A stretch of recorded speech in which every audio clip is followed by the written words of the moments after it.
Bienvenue à tous. C'est agréable d'être à nouveau ensemble. Et de regarder la parole de Dieu, qui est si vitale pour nos vies. Amen. J'aimerais donc partager avec vous aujourd'hui le thème de la grâce.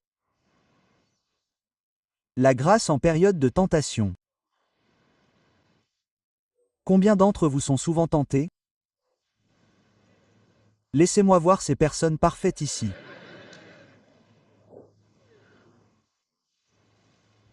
C'est un fait. Même Jésus a été tenté. Amen. 2. Toutes sortes de façons. Mais nous ne sommes pas Jésus. Il a réussi à vivre une vie parfaite, mais malheureusement nous n'y parvenons pas. Mais nous visons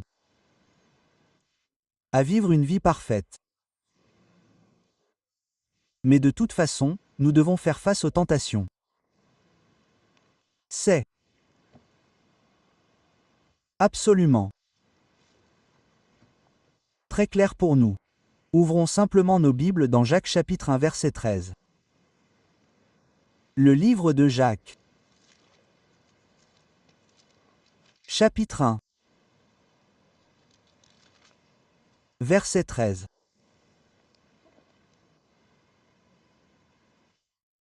Que personne, lorsqu'il est tenté, ne dise « c'est Dieu qui me tente ». Car Dieu ne peut être tenté par le mal. Et lui-même ne tente personne. Amen. Donc les tentations ne viennent pas de Dieu et nous devons trouver la source de la tentation.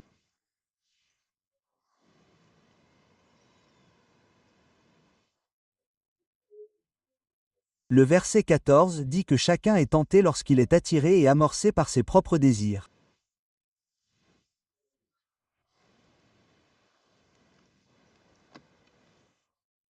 Alors laissez-moi vous rassurer tout d'abord, la tentation est normale. Il est normal d'être tenté et il n'y a pas lieu de paniquer. Et de croire que lorsque vous êtes tenté, vous n'êtes pas dans la volonté de Dieu. Mais la tentation est normale et ce n'est pas un péché. Nous devons passer par des tentations. Mais soyons clairs dès le début. Ce n'est pas un péché. Ne soyez donc pas condamnés lorsque vous êtes tentés. Et qui est celui qui nous tente? Et comment sommes-nous tentés dans notre vie chrétienne?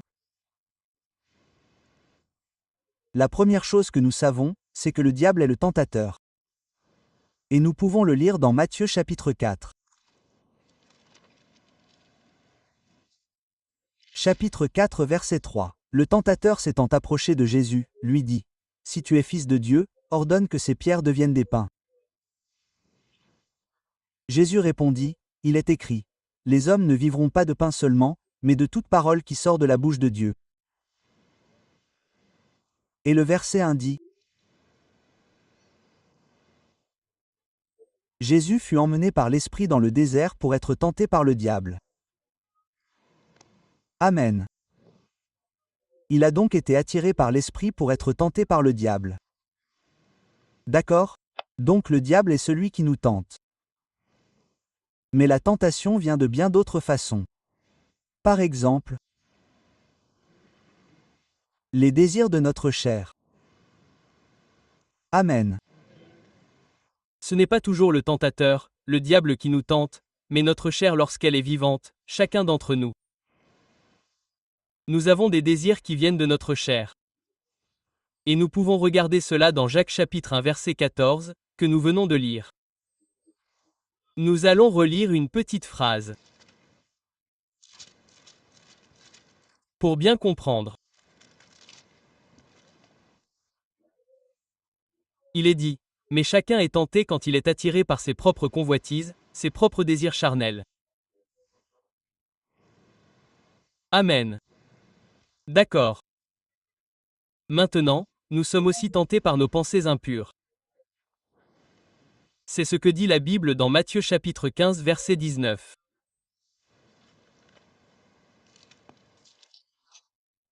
Matthieu chapitre 15 verset 19. Il est dit, mais ce qui sort de la bouche vient du cœur, et c'est ce qui souille l'homme.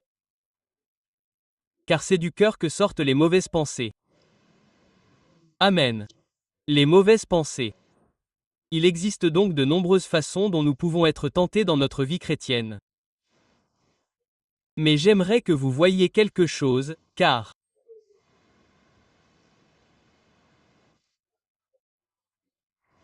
nous avons vu comment la tentation survient de différentes manières, mais toutes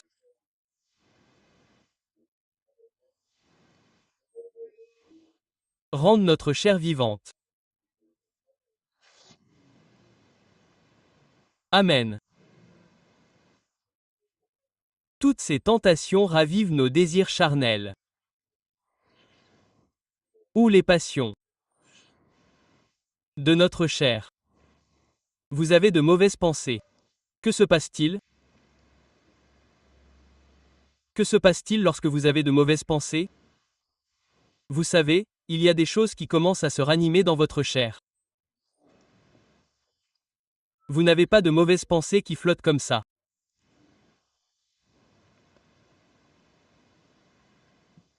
Le diable nous tente de nombreuses façons. Et la réalité, c'est que les désirs de notre chair deviennent vivants. Amen. C'est là que réside le problème. Mais la Bible dit que lorsque Jésus est allé vers le Père, il nous a donné le Saint-Esprit qui est venu et a habité en nous. Et c'est lui. C'est lui qui nous a aidés, qui nous a encouragés. C'est lui qui nous a parlé. C'est lui qui nous a encouragés à résister à l'ennemi, à résister aux désirs de notre chair, à faire mourir certaines pensées qui viendront et à leur résister. C'est lui. Il nous reste donc une bataille entre l'esprit et la chair. C'est comme ça que les choses se passent dans notre marche chrétienne. C'est la bataille entre l'esprit et la chair. Nous lisons dans Galates chapitre 5 verset 16. Mais vous voyez, à ce moment-là, tout va bien. D'accord? Les mauvaises pensées arrivent, tout va bien. Le diable vient et nous tente de toutes sortes de façons, tout va bien. Quand notre chair commence à désirer des choses, tout va bien. Vous comprenez cela? Très bien. C'est donc là que la bataille commence. L'esprit en nous nous pousse à accomplir le plan de Dieu et la chair nous pousse au péché. Galates chapitre 5 l'explique très bien. Lisons-le.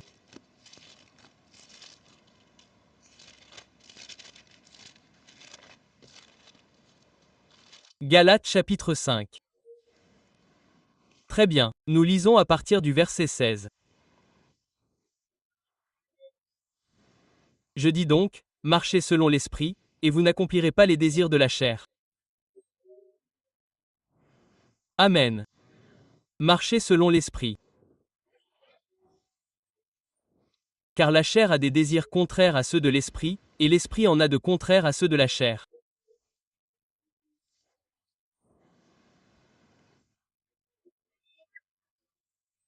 Ils sont opposés entre eux, afin que vous ne fassiez pas ce que vous voudriez. Amen. Nous pouvons donc conclure que ce sont les désirs de notre chair qui essaieront toujours de nous entraîner en dehors du plan de Dieu et de nous entraîner dans le péché. Mais Dieu merci, nous avons le Saint-Esprit. Dieu merci, qui a le Saint-Esprit pour essayer de nous convaincre. Amen.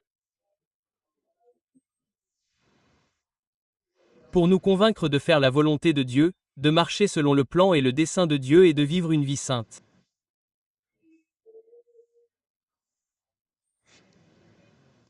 Amen. Nous allons toujours bien. Oui.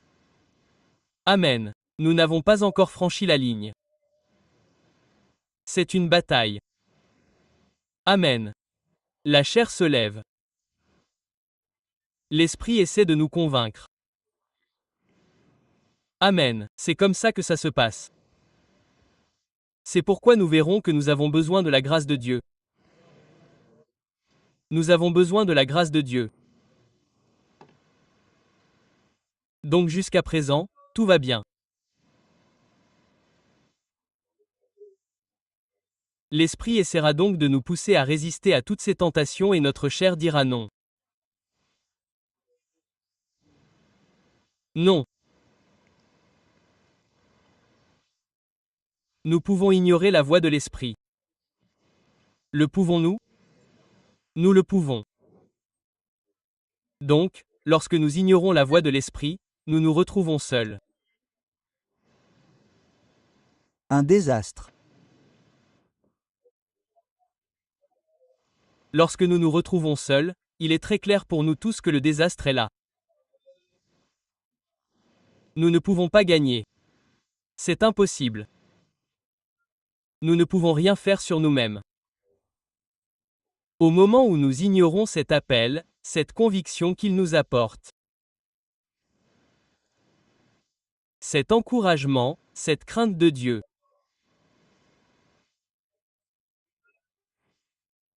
qu'il veut apporter dans nos vies à ce moment-là, si nous l'ignorons, il ne nous reste plus rien, avec nous-mêmes. C'est le premier choix qui s'offre à nous. Amen. Mais le deuxième choix est quoi? Nous n'ignorons pas la voix de l'Esprit. Nous écoutons la voix de l'Esprit. Amen. Jusqu'à ce que nous résistions à l'ennemi. Nous résistons aux pensées qui viennent. Nous résistons à notre chair qui veut se soulever. Amen. Ce n'est pas encore une. C'est encore bien, mais ce n'est pas une. Amen. C'est donc la première partie. Je n'essaie pas de compliquer les choses, mais vous voyez que cela arrive si vite. Ces choses arrivent vite. Vous comprenez, la chair peut se soulever si vite. C'est pourquoi nous écoutons la voix de l'Esprit. Et je veux que vous ouvriez vos Bibles dans 1 Corinthiens chapitre 10.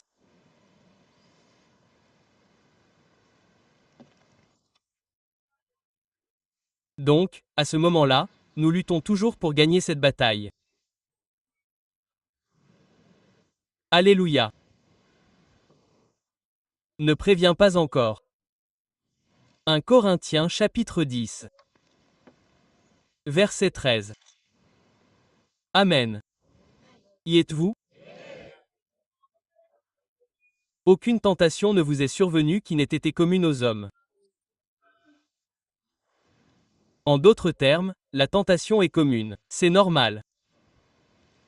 Amen. Nous n'allons pas le répéter, mais c'est ce qui est dit ici. Normal. Et puis il est dit. Mais Dieu est fidèle.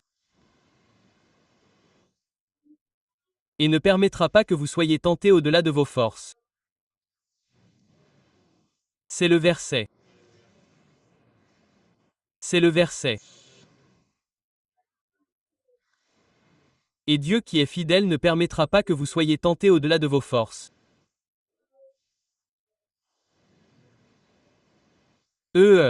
C'est une bonne nouvelle ici.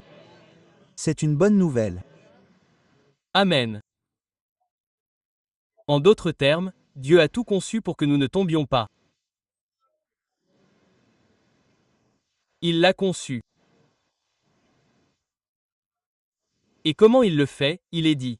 Mais avec la tentation, avec elle, il préparera aussi la voie d'en sortir. afin que vous puissiez la supporter. Amen. C'est là que la puissance de Dieu entre en jeu. C'est là que la puissance surnaturelle de Dieu entre dans nos vies. Assez. C'est assez. Pour que nous marchions dans la victoire. Mais pourquoi échouons-nous? Hein? Pensez-vous que Dieu va tout faire pour vous ou avons-nous notre rôle à jouer? Hein? Dieu nous donnera suffisamment de grâce pour que nous ne tombions pas, mais il ne nous arrêtera pas.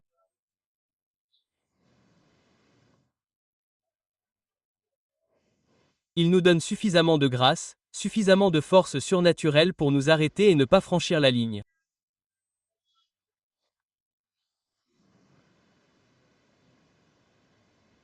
Alléluia. Amen. C'est ce qu'il fait. Mais ensuite, il s'attend à ce que nous ne franchissions pas la ligne. Amen. Et au moment même où nous devons prendre cette croix, il nous en donne suffisamment pour la porter. Donc, quand vous tombez, nous ne pouvons pas lui en vouloir de ne pas nous donner suffisamment de grâce. Non, il est là, nous a donné suffisamment de grâce. Mais c'est à nous maintenant de prendre cette croix. Amen. Amen. Mourez à ces désirs charnels. Mettez-les à mort. C'est là que le plus dur arrive. Vous vous en êtes rendu compte? C'est là que le plus dur arrive. Amen. Vous allez toujours bien. Vous voyez? Vous allez toujours bien. Mais vous vous approchez de la ligne. La ligne est juste là. Et vous vous rapprochez. La grâce de Dieu est là. Le Saint-Esprit parle toujours. Il vous tient toujours. C'est en disant, allez, ne faites pas ça. Combien d'entre vous le savent? De bien des façons. Il n'est pas nécessaire de décrire cette situation, quelle qu'elle soit. Cela peut être une attitude, cela peut être une action, cela peut être des mots, cela peut être toutes sortes de choses. La ligne est juste là. Alléluia. Et d'une manière ou d'une autre, nous devons mettre quelque chose à mort. Pour ne pas franchir cette ligne. Amen. C'est pourquoi Jésus nous dit de prendre cette croix et de le suivre. De nous refuser tous les droits que nous avons de faire ce que nous voulons. Nous refusons donc tous nos droits de faire ce que nous voulons à ce moment précis. Et c'est là que vient la victoire. Amen. C'est là que vient la victoire. Revenons maintenant à Jacques chapitre 1. Le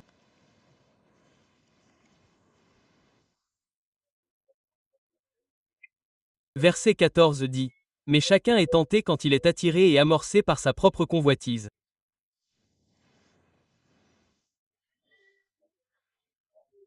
Alors, quand la convoitise a conçu, c'est là que réside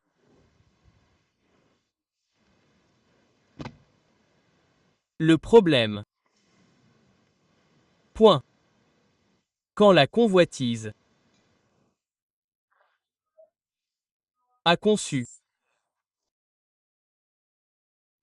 la convoitise est là. Tout est là. Dieu a tout prévu pour nous, mais la chair a gagné la bataille.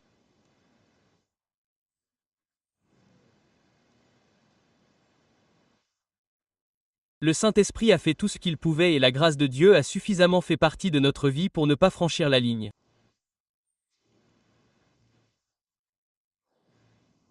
Mais la Bible dit que lorsque la convoitise a conçu, elle enfante le péché.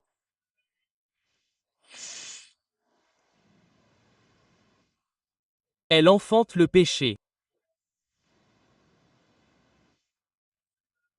Et le péché, lorsqu'il est consommé, produit la mort. Amen.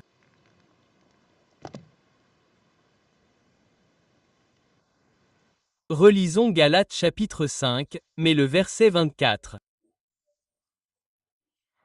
nous montre qu'à ce moment-là, nous sommes prêts à franchir la ligne.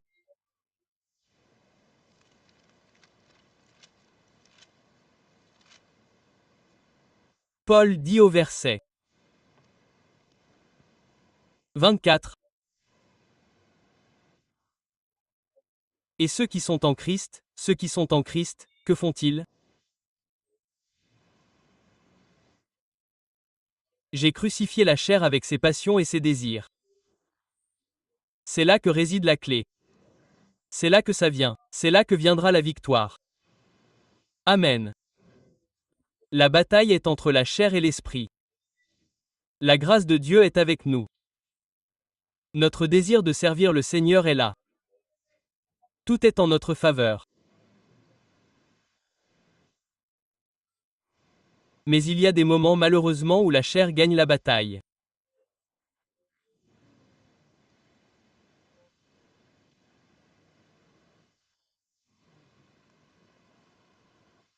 La grâce de Dieu. La puissance de Dieu.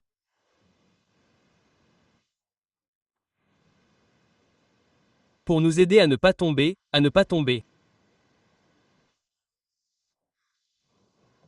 C'est pourquoi personne ici ne peut reprocher à Dieu de ne pas nous aider suffisamment.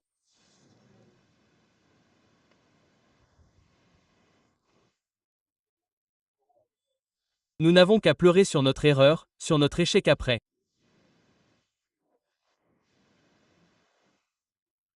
Et ce qui est merveilleux, c'est que Dieu, la prochaine fois, va encore déverser sa grâce sur nos vies. Il va encore manifester la puissance et la force dont nous avons besoin pour la prochaine expérience. C'est pourquoi la grâce de Dieu est abandonnée. Vous savez, elle ne finit jamais. Sa miséricorde ne finit jamais non plus. Mais cela ne nous donne pas le feu vert parce que la grâce de Dieu est là, parce que sa puissance se manifestera tout le temps pour ne pas la prendre. Alors qu'est-ce que Dieu attend de nous? Il veut que nous nous emparions de cette grâce. Il veut que nous utilisions cette grâce à ce moment-là. C'est donc comme si nous avions deux témoins. C'est comme si nous avions le Saint-Esprit.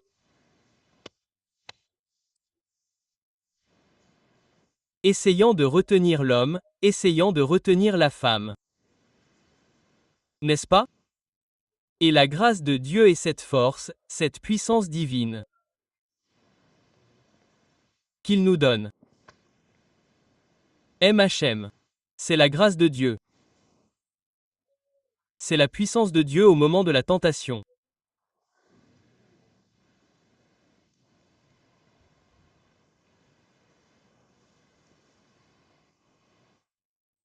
Je conclus en disant que tout nous est donné pour ne pas tomber. Amen. Et la clé est de prendre cette croix avant de franchir la ligne. Amen. Mais quand vous tombez, n'abandonnez pas. N'abandonnez pas. Dieu attend juste de nous que nous nous repentions sincèrement, que nous nous relevions et que nous continuions. Alléluia. C'est ainsi que Dieu est bon et miséricordieux envers son peuple. Amen. Que Dieu vous bénisse et on se retrouve la prochaine fois. Amen.